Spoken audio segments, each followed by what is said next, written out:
Hi, it's Andy from Cavallo Point near San Francisco on a balmy weather day. It's about 90 degrees here today. Here with Google doing some team formation, senior leadership team here, and I'm just coming to the end of a 2-week odyssey of the US from San Francisco to New York and back again, working with our friends at AWS and LinkedIn. And it was a segment of the LinkedIn session that's inspired me to do this video about imposter syndrome. 5 of their leaders kind of took a courageous step to talk in front of the entire organization that they work within about their experiences of imposter syndrome through their career. And it was profound, it was emotional, and it was really helpful for all of us actually just to realize it's not just us.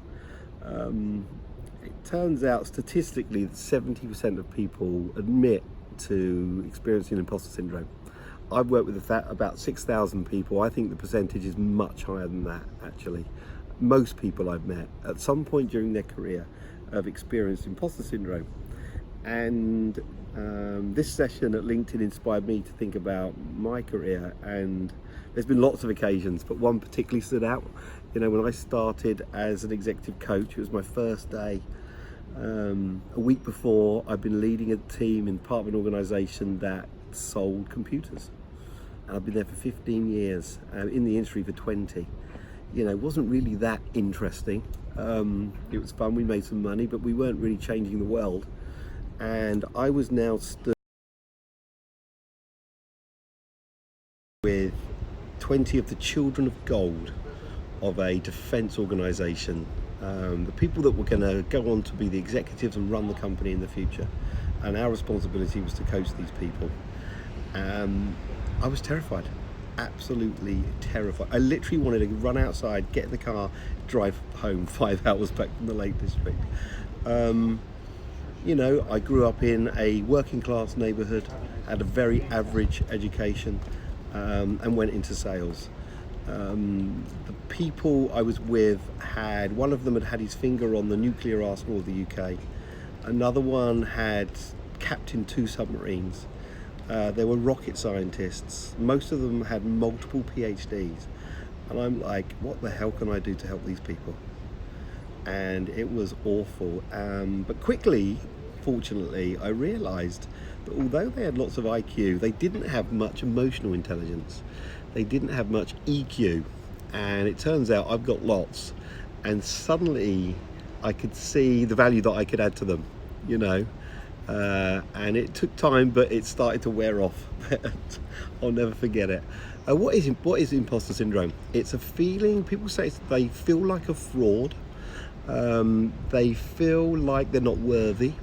They feel like they've been lucky, kind of like serendipity, that their career successes have been because they were in the right place at the right time.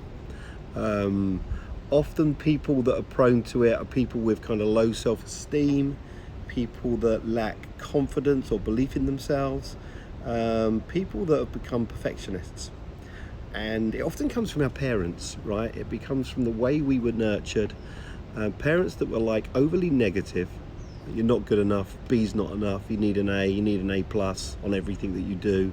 You know, I've seen that a lot with Asian people, actually Asian women with tiger mums, right? And they find it really hard to celebrate success, really hard to kind of get there.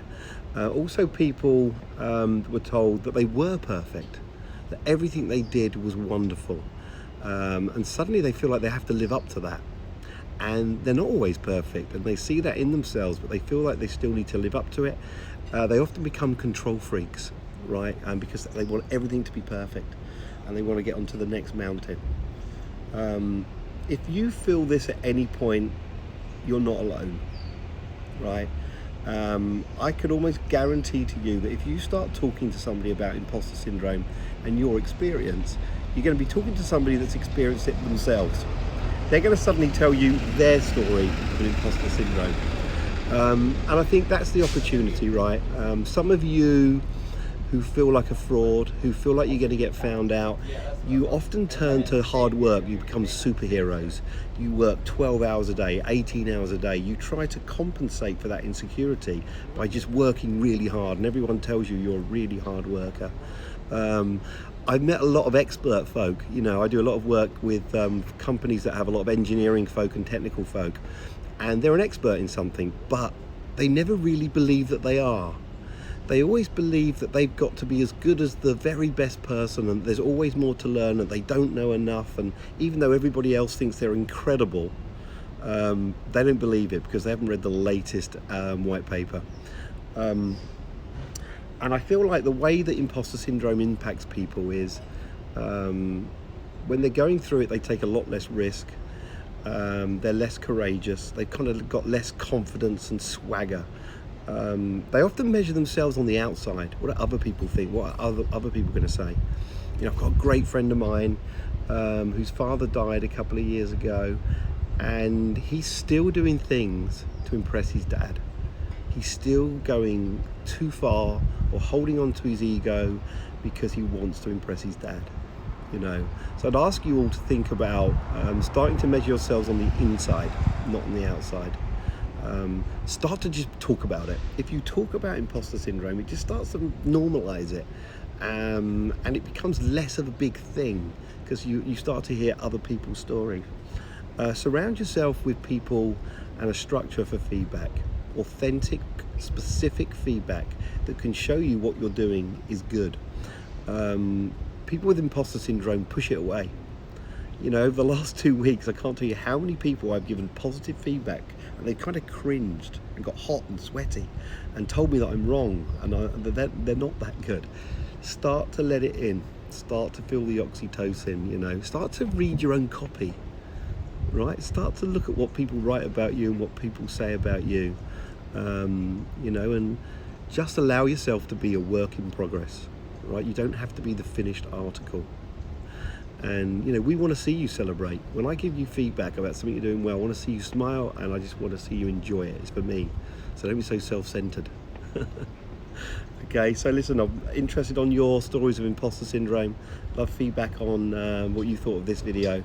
But for now, Andy Kelly, CEO, Sundial Consulting. Thank you. We hope you enjoyed that video. If you did, please share it with your friends and let us know with a like or a comment. But more importantly, please subscribe on the button below. And also, if you really don't want to miss out on any of our great insights from me and my team, please also click the little bell. Okay, we look forward to speaking to you soon. For now, Andy Kelly, Sundial Consulting. Thank you.